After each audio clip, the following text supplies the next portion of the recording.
Thank you for joining us on our podcast, which is an experience for Exeter and District Basketball. We haven't gone before. Um, the name after the buzzer was voted for by our followers, so we put it over to them. Okay. Basically, about 10 different examples, and they come up with after the buzzer. So, a warm welcome to you from us from after the buzzer. So, tonight, obviously, Thank I'm you. joined by Troy Culley, um, ex Torbay Tigers. And now, well, we'll go into that, but eminent coach and everything that goes with it. So, Troy, mid 30s now, aren't you? 34. 34. 34. Where's those years gone? So uh, it's it's a long way from being 16 years old in the Imperial in Exeter after local league games. It's a far cry away now. Take us back to those beginning years then. Before you even got into Exeter League, and how did you first get involved with basketball? Um, yeah, it was an interesting one. There was a an ex Churston pupil, Mike Hall, and he had a brother called Dan Hall, and they live in Brixham. They grew up in and around Brixham. Obviously, they knew Rick and Norman through Churston, and they were playing basketball a little bit. Mhm. And back then, there was where I lived in Fursum. There was like a now it's like a multi games place. Back then, it was just concrete and some rickety old room. And every summer they would play. Like there would be a number of different people that would play outside. And at that point, there was Sean Porter, who was the year above me in school. And okay, let's try and do something. So I played in the summer with those guys, and then that led to a connection at the YMCA in Paynton with Chris Mackey and Pam Mackey. And that's how it all started. I used to go to those pay to play sessions, and it was after maybe 6, 7 months of those pay to play sessions. It was then okay, where is the next team or what teams are available? And I knew nothing back then of National League or schools basketball or anything. Like my only introduction to basketball back then was you had the Raiders, and I knew the Raiders through Anne and Evan Harrikis because they used to take me down there to games when they were tabling, and we had a couple of Raiders players would come into Brixham College back then. But that's what the early memories were. And then it was okay. I wanted to do a bit more, so okay, I found myself going to Torbay Tigers practice, and that's when I met Kieran, I met Lloyd, and some other people like that, and then one thing led to another, and very quickly I was then just in amongst it. And how old were you back then? What sort of age were we talking about? So I was 14, 30. I was like, yeah, 14, 13, 14. I remember doing my level one in 2006 when I was 15. That was Rick's infinite wisdom, trying to convince me that by doing a coaching course, it would help me improve as a player quickly because I started late to the game. And part of that's true, but part of that was to then get people coaching. Yeah. So yeah, it was then, and then I played under 18s there. And back then it was, I think my early involvement was, in the Tigers team back then where it played in the Exeter and District League, and I was yeah barely a teenager, and we just we just went with it. It just progresses from there. So you weren't a Churston boy, a Churston grammar lad then, because obviously No, that's no. So I grew up in Brixham. I went to Brixham College, and then when I finished, I then went to Churston for 1 year. So I did my first year of sixth form at Churston, and that essentially was just to play basketball with Rick. yeah. Because back then the Churston team was pretty much the Tigers under 18s team. So I opted to go to Churston. I went there for a year, played basketball, didn't do very well academically. I think at that point I just kind of pick subjects just so I could get into Churston and play. And then after that, I went to South Devon College and then carried on from there. But yeah, I wasn't a Churston boy. Yeah, Neither was obviously Jordan, my younger uh, brother. So like we you were say, probably two of the that was the route, really, wasn't it? Into one yeah. of the main routes into Torbay Tigers and basketball was the Churston Grammar. So I don't normally, I'm not a man for regretting things that have happened. I normally regret things that haven't happened. But just on a personal side, I was meant to go to Churston Grammar as a 11-year-old. Okay. And because my primary school was in the Torbay Boys catchment area, all my mates were going to Torbay Boys, so I went that way. And it was only when I Yep. went to South Devon College as a 17-year-old, I met up with two lads that come from Churston Grammar, and being the size I am, not as wide as I am now, but the height, it was like, why have you not played basketball? And we were in Yep. the um, same age group as Andy Powsland. So that they were Okay. in the same year group as him. So they brought Andy Powsland over to South Devon College and said, "Look, he's about the same size as you. Look at the difference when you play." And so that's my one regret really in life is that I didn't fall under the influence of Rick and Norman because I wonder what might have been if I'd gone that way rather than my playing around with basketball, shall we say. So you fell under, I think you said, did you say 16 years old when you did your first coaching Yep. course? So Yep. you fell under the influence of the mighty Rick Waldridge and Norman I Waldridge, had it was Rick Wooldridge and Norman did my level one. right? And then shortly after that, so that was 2006, 2008, I did my level two at Exeter University with Chris Worcester. Yeah. All the names coming out. Uh, yeah. And then not long after that, I think it was a few years, like I was fast tracked through it. My level three was then with Paul Christensen and Rick. So it was essentially a who's who of Southwest coaches in a way. Um, but that's yeah, that was very. It's something I always look back on, and I'm not sure if lucky is the right word, but I'm very grateful that those people were around in my starting off in basketball. Um, because some pretty As good I say, people to start and navigate in those early journeys for sure. we've been, and you've been under the influence of them, but we've been very lucky in the Southwest to have those notable people around. And I know they're dotted everywhere, different people around the country, but for well, definitely for Brixham, let's be honest, for such a small town to have Norman Waldron and Rick Waldridge there coaching that school, and they had a huge influence on the Southwest, and obviously had an influence on you. It must have been quite a steep learning curve for you going through those levels fairly quickly in your coaching career. Yeah, it was. I think I was just I don't know. I still have that same passion now. Like I just loved basketball. And it was something that I started, and then shortly after me, Jordan took it up as well. And I think because he started a little bit younger, like I remember I think he was 14 when he played his first under 18 game, Right. back when Lloyd was coaching us.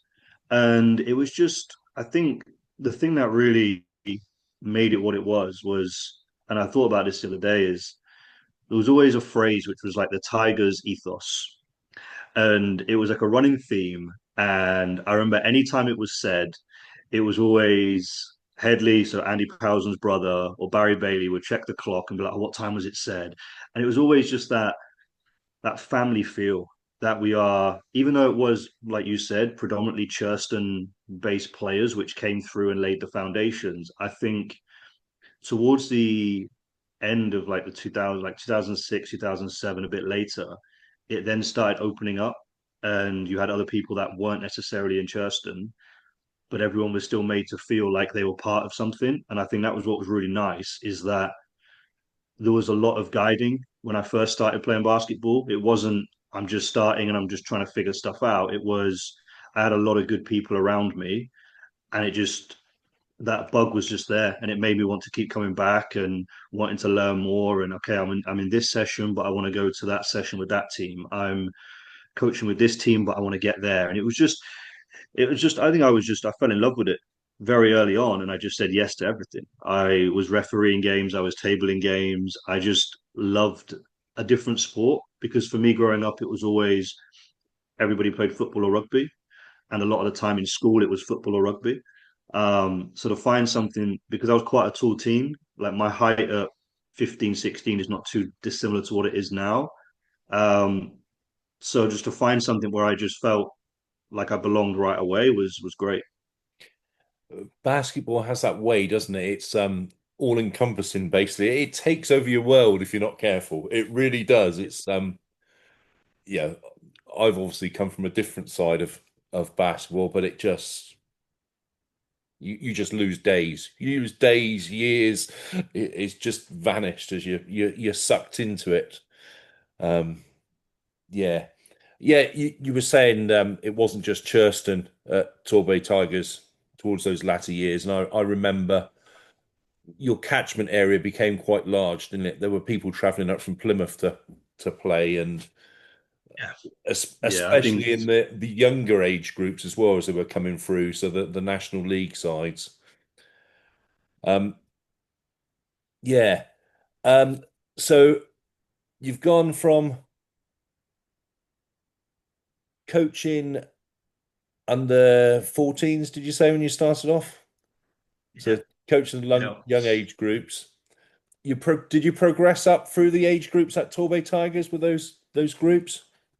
Yeah, so I it was under 14s was the first time I head coached a team. I think I was 18, 19 around then.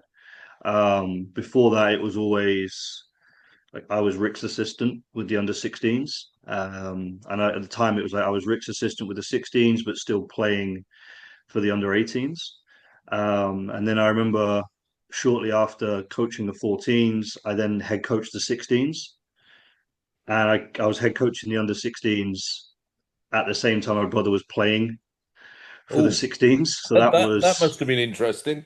that was yeah, that was an interesting one. It certainly tested the relationship we had as brothers. And then from there, after doing the 16s, I think towards the end of my time at Torbay, it was, I think, around the time where Norman was starting to quieten down. And I think my last year in Torbay, maybe my last 2 years, I tried to play a coach, which I think lasted maybe one game, and then realized very quickly like I can't do both, so I'm just going to stick to coaching. And that's when, at that point, when that's when I started to think, okay, like that playing ship has sailed a little bit. Let's focus on coaching. And then I was coaching in the Exeter District League, so I'd gone from playing in it, growing up in the league, um, to now then playing in it and coaching in it. Sorry. Yeah. Um, and then yeah, that was then I was like, okay, now I'm at a point where what do I want to do? Like, do I want to stay here and carry on doing this, or is this something that I really want to try and pursue? And it became the latter, and then that started then essentially what's been the roller coaster of the last 10 plus years. So where did you go? How did you make that transition then? So at Torbay, you're obviously going up those age groups, the local league coaching. Um, no doubt, I'm sure just knowing Torbay, you ended up on some overseas trips, probably to Brittany, I would imagine, via our famous Brittany ferries across at Plymouth You know, and Morlaix. How did you end up making that what I would call a big step from obviously Brixham to you then went on to Kent, wasn't it, over that way? correct. Yep. So towards the end of my time in Torbay, I think it was 2010. So I would have been 18, 19. towards the end of my teenage years. Um, I had a connection with Paul Christensen because he was one of the tutors on my level three. Mhm. And back then, it used to be the Area Performance Center, so the APC, which Yeah. later become the RPC, and it's more commonly known Fire. now as the Aspire program. Yeah. And I was an assistant coach, and that was it. I was helping out with the APC. I was an assistant coach, and because the because the Southwest isn't necessarily notoriously known for high level basketball, it wasn't necessarily back then. One thing Paul Christensen tried to do for that 2 year cycle was there was five different European trips. So some players went on all five European trips, some players went on one, two, any combination. And that ran in the sense of we start the area performance cycle in September. You have a couple of months practice, like the 2 weekend sessions, and you go away and vice versa. And that was my first experience of basketball out of the UK, basketball out of the Southwest, really. And we went to Belgium, Poland, Estonia, Sweden, um, France. We went all over, and that's when I started to take it a lot more seriously.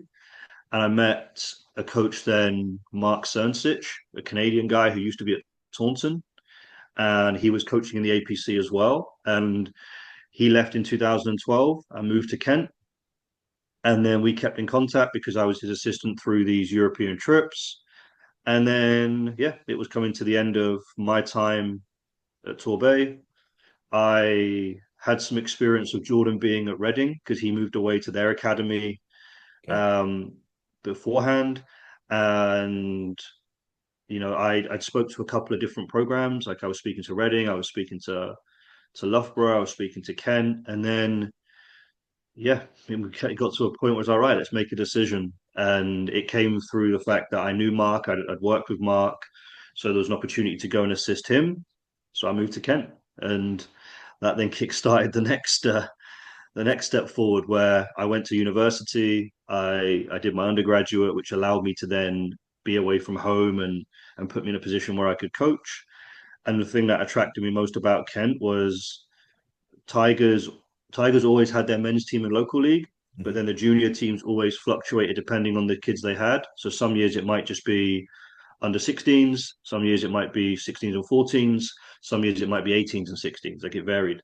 Where going to Kent, they had back then there was a Division One men's team, so National League. There was Division Four. They had 18s prem, 16s prem, 14s, and then the mini stuff underneath. So it was, in my opinion, that at that time, a complete club. A So, real okay, I can longitudinal really just club. chuck myself into it and just get a feel for what does this look like. And that was something I was very, very grateful for, was that I was given in that first year just an opportunity to be in as many practices as I wanted to be. And you did that alongside your university studies. Yeah. Yeah. So I was doing my undergraduate in sport and exercise science, and I went to university later than most. I didn't go at 18. I think I went when I was 21, 22. Um, and I was very clear that the sole purpose was for me to be here to coach. And we had essentially practice most nights, and then we had the games at the weekend, and it was very full on because at the time as well, I was based on the Medway campus in Gillingham. The academy was based in Canterbury, so there was some times where I would take the shuttle bus from one campus to another, which would take about an hour to watch the academy practice and different bits and pieces and learn from Jesse and the guys there. And yeah, it was very very different from what I was experiencing in Torbay, where it was just one or two nights a week, and you'd have your game at the weekend. It was now very much just you were just on. Sounds like a 7 day. Yeah, you're back to the all-encompassing basketball, a 7 day, Yeah, and doing yeah, something you obviously enjoy, which yeah, yeah.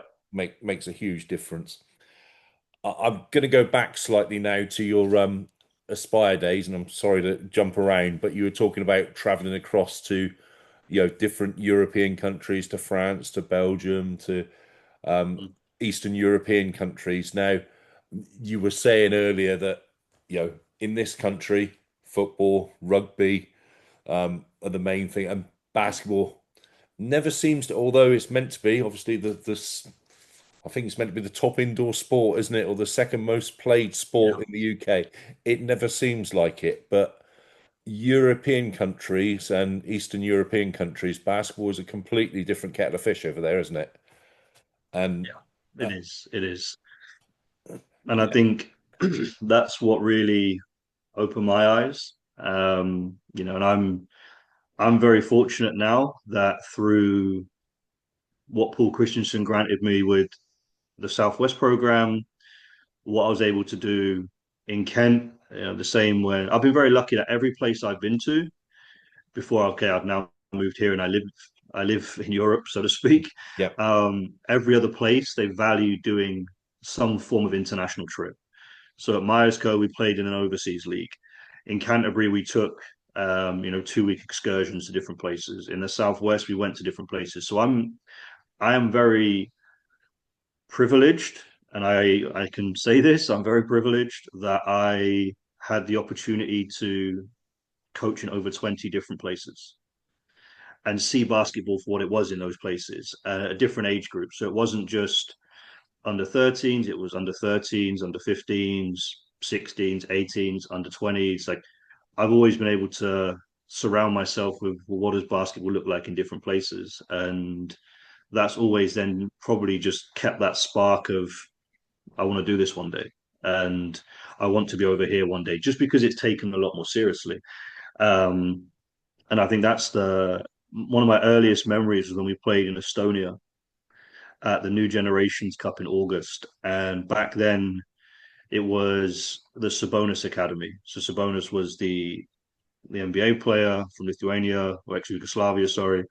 Um, and the scoreline in that game was not pleasant in any shape or form. But I think it really opened people's eyes to it's not just the Southwest bubble.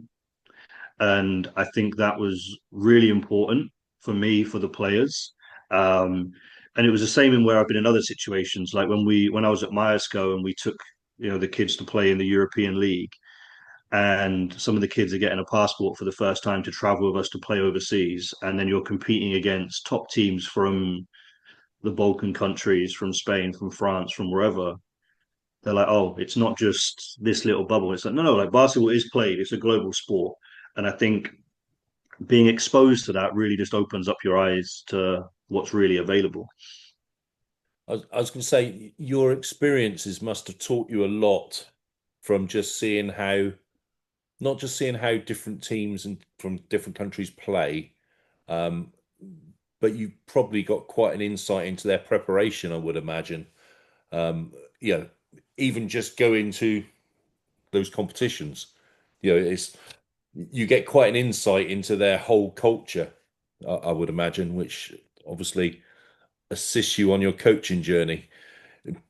I take it, most people will pick things up, so you'll go along and think, oh, I like that bit. I'm taking that back with me. So, are there any big takes you've taken back to your own teams?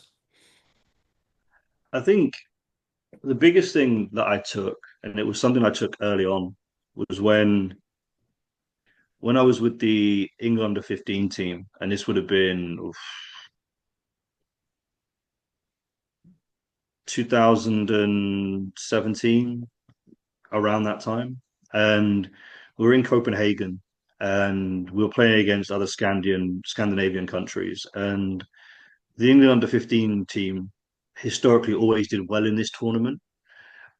But then in later age groups, and this was before the merger with GB, and it was just England was the national team, and now it's GB. But back then, it was always we would win those games at under 15s just because of physicality. So it wasn't really because of the way in which we play basketball or how we play basketball. It was just generate a turnover, run the ball into the hoop. If we miss, we're a lot more athletic at 14, 15 years old than other countries. We grab the rebound, we put it back in. And if it got into the half court, then it was an over reliance sometimes on 1v1.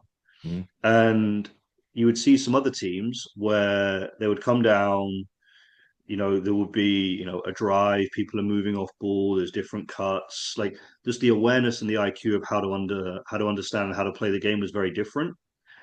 And then we saw it then when you looked forward at the other age groups, in the sense of other age groups, other countries then caught up with the physicality side of things, but their understanding of how to play basketball has just got better and better over the years, where some of our kids who may have started the game late and are then just relying on physicality and Right. athleticism Yeah. aren't necessarily understanding the game. So then when they get to an older age group, their decision making isn't as good, their ability to make shots isn't good, and how they understand the game is very different.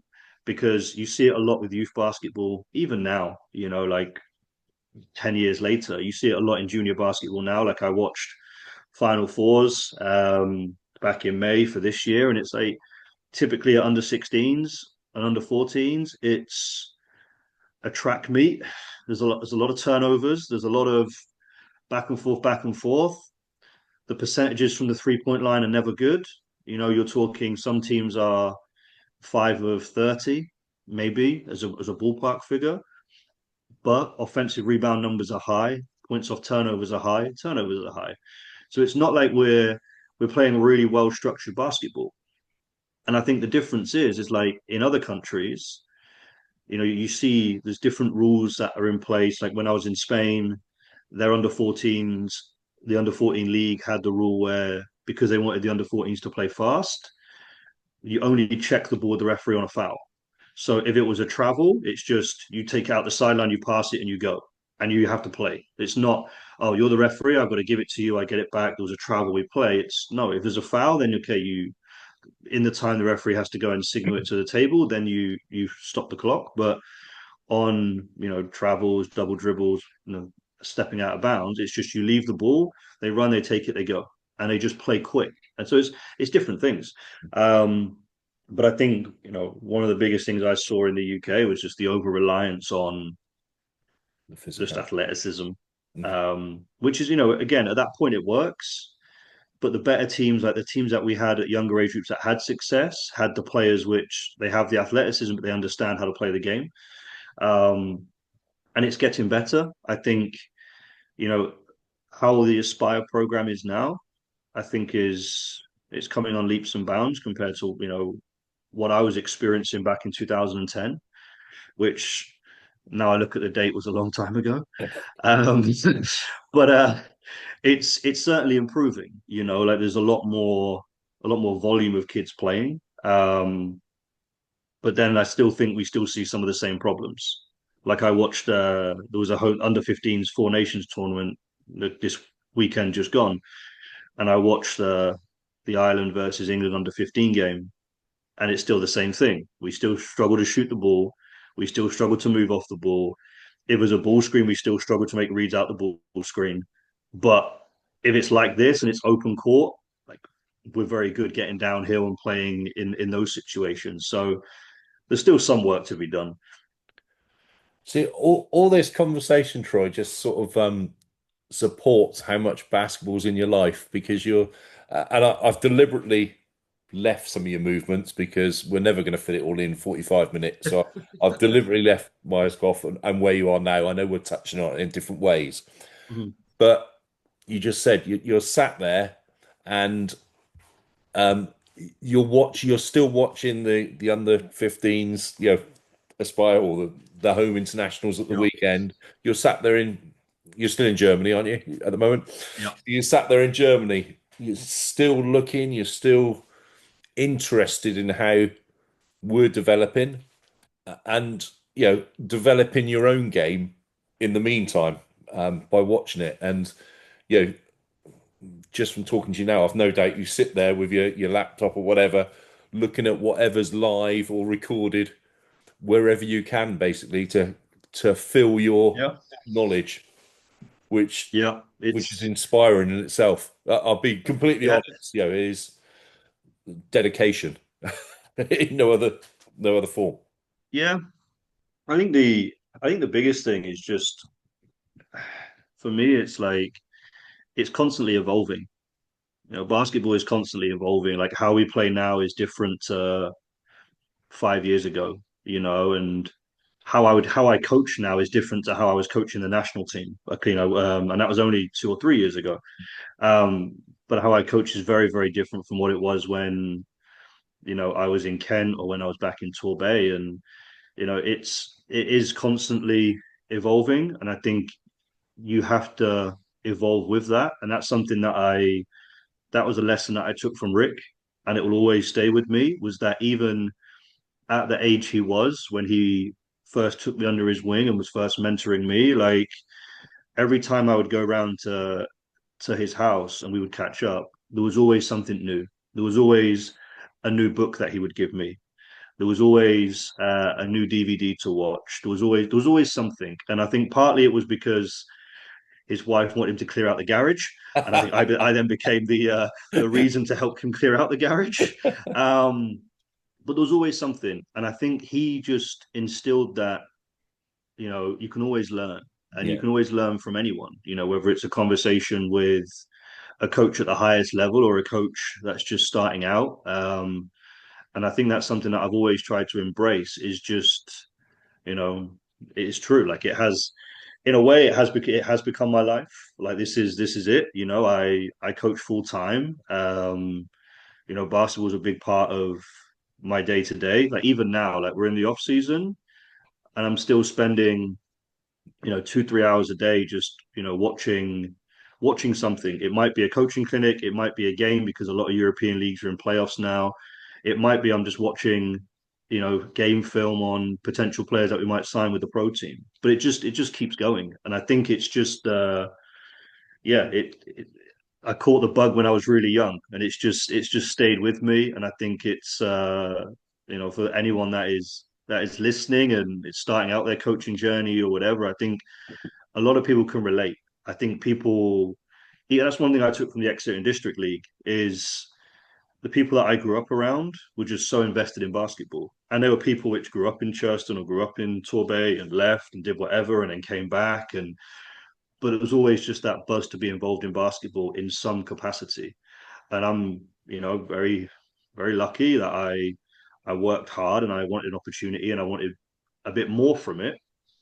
But yeah, it has become a I'm just going to say one thing, and it's something that because in my career, which is separate from basketball, I used to say, I've been very lucky in my time, right place, right time. And someone always said to me, it's not down to luck, it's down to hard work. You might be in the right place at the right time, but you've still got to put the work in to make those opportunities get fulfilled. And I take that because and you should do the same. You still had to put yourself forward in all those different times and be there to say, I am the person, I am here. This is my background. This is what I've done. This is where I want to go. So it's not just down to luck. Um, how do you deal? Because officiating in Europe, especially, is completely different to officiating in England. And I'm not talking about local league. Um, you know, we can see it at the NBA. You got completely different officiating over there. How yeah. was it like to adapt to that? And I know they will say you have to adapt to the referees in front of you, but it is almost completely different, isn't it, in Europe? Yeah, I think the main adaptation is probably me just getting older and becoming more mature. And I think it's realizing that when I was younger, I was very passionate. That's the word I'm going to use. I was Right? very passionate towards our friends in grey. Um, and I was. And I think it's as I've got older and you've been around the game more, it's understanding how to work the referees versus just shouting at the referees saying they're doing a bad job. So it's understanding like what language do the referees use? What situations can you talk to them? Like if somebody, is the trail referee and I'm shouting across the gym that they're not doing a very good job and they're giving up their Saturday afternoon for not much money or in some cases for free, it doesn't look good. Where if that referee is stood at the free throw line in front of the bench and I'm stood there and I can speak where only he can hear me or she can hear me, and I'm like, look, like, I think you missed this, or I wasn't sure about this one. Like, it's how you do it.